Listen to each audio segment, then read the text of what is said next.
Hey y'all, it's me, Kevvie. I love it when characters die. Sometimes it'll fill me with despair, other times fills me with glee. My favorites are the ones that just have me smiling and laughing because they're just so good. I wanted to put together a quick little video sharing my favorite deaths in literature. Obviously, there will be major spoilers for any books discussed in here, which include Lord of the Flies by William Golding, Madame Bovary by Gustave Flaubert, Passing by Nella Larson, Persuasion by Jane Austen, Murder on the Orient Express by Agatha Christie, The Great Mistake by Mary Roberts Rinehart, Sula by Toni Morrison, and Great Expectations by Charles Dickens. I will include spoiler skips in the description for any book you don't want spoiled. So the first death I want to talk about is in Lord of the Flies. We read this in my sophomore year in high school English. My favorite memory of this class is while we were reading this book. One of the students had read ahead and was spoiling the next chapter and upsetting some of the other students. This outraged our teacher, but not in the way you'd expect. She shouted, "You are not reading this for enjoyment! Piggy dies at the end!"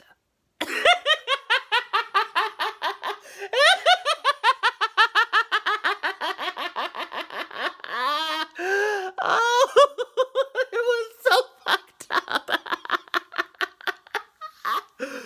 Oh, and of course the death itself is great, with Piggy getting crushed by a boulder. But it's become a favorite because of my teacher's outburst. One of my favorite books I read for college was Madame Bovary because its ending was so funny. I don't know if everyone finds it as funny as I do, since the titular character poisoned herself, but the way it was set up and delivered is excellent. First, it says she ingested a lethal amount of poison before going to bed, hoping it would take her peacefully in her sleep. What follows is 20 pages of agony, screaming and convulsing and vomiting. It was so chaotic and exactly the opposite of what she had expected, which is why this death is so funny to me and I love it so much. The entire narrative of Passing by Nella Larson seems to be building to a singular moment: Claire's husband finding out that she is black and him murdering her in a racist rage. But then, right when what we expect to happen is about to happen, Irene intervenes and kills her herself.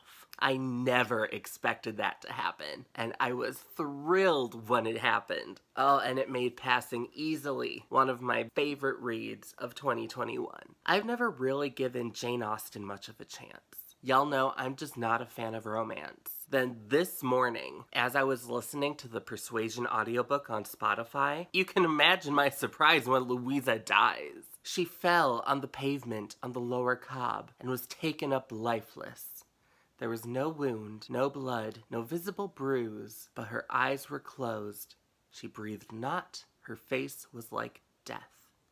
"She is dead! She is dead!" screamed Mary. I never expected that from Jane Austen. I would have thought if anyone died in these books, it would just be the elderly passing peacefully in their sleep. But no, this was sudden. It was shocking. It was heart-wrenching. I had to put it down and stop listening because I was just so shaken by it. This was the moment I became a Jane Austen fan. Of course, I couldn't make this list without featuring an Agatha Christie. My favorite Christie death I've read has got to be Ratchet/Cassetti. I love that he was a deplorable man, so you were rooting for him to be murdered. But then the death itself was so dramatic, being stabbed so many times by so many people, and all of that goofing around they do to throw Poirot off track. Oh, I love it! Y'all know by now how much I love The Great Mistake by Mary Roberts Rinehart. And one of the reasons it's my favorite is because of the death of Maud Wainwright. By this point in the book, you'd suppose the murder had already happened. Dawn Morgan was found dead. You're not expecting much more to occur. Then they start to hint that Maud might not be around much longer. Then suddenly it's dropped on us. Maud says, "I feel happier than I have in a long time. Good night, my dear, and sleep well." Then Pat narrates, "They were the last words she ever spoke to me."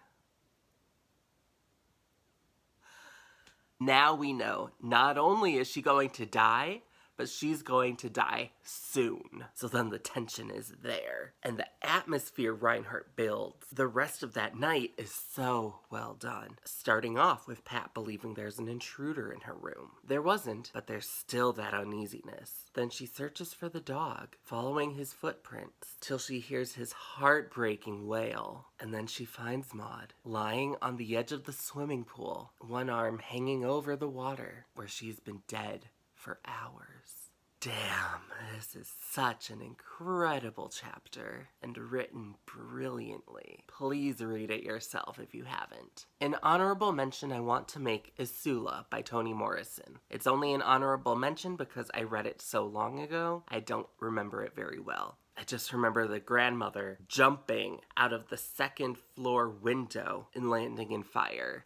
That's awesome. And I also wanted to share a dishonorable mention for Miss Havisham from Great Expectations. I had been told this was an excellent death, so I was really looking forward to it as I listened to the audiobook on Spotify. When the big scene happens, Miss Havisham catching on fire, I had to go back and re-listen to it 3 times just to follow what had happened. So that was frustrating. And then the big disappointment was that it didn't even kill her. She survives for several days, and then her actual death is just quiet and peaceful. So yeah, Miss Havisham's actual death sucked. So there are a few of my favorite deaths in literature. What are some of your favorite deaths? Let me know in the comments below. Thank you all so much for watching. Don't forget to like and subscribe, and if it pleases and sparkles, I'll see you in the next video. Mwah!